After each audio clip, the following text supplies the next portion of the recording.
Doenjang is a fermented soybean paste. The flavor is very earthy. It's musky.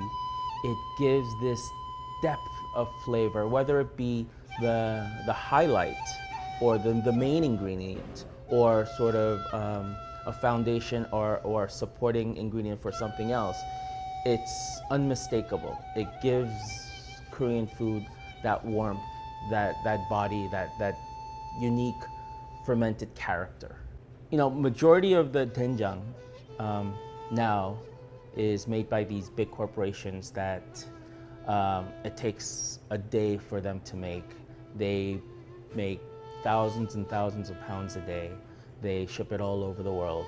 And unfortunately, the mass marketed doenjang is what most people use today at the restaurants. The natural, the artisanal doenjangs never make it here. In Korea, the good restaurants have their own sourcing of their doenjang.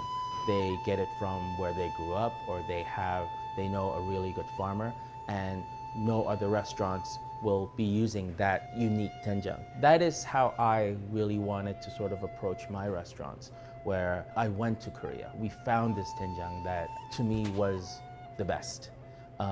And we bring it over. We don't have a distribution company that we buy from.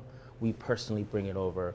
It's made very traditionally, the old-fashioned way. So when you taste our food with doenjang, the older Korean generation will sort of hopefully reminisce about their home when they had doenjang 40 years ago in their little village. And the newer generation, I hope they sort of notice the difference of processed doenjang that they grew up with. You know, just because you are Korean doesn't make you really understand what traditional Korean food is.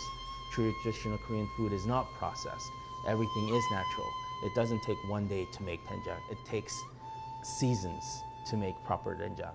The thing about Deonjiang was, I know Michael is into wines, and he understands the consistency.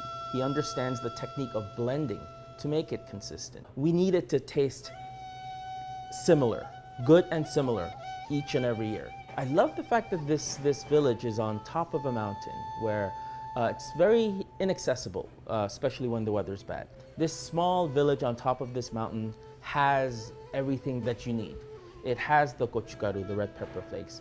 It has somebody who makes the changiram, which is the sesame oil. Besides the cars, you feel like this village hasn't really changed much in the past 50, 70 years.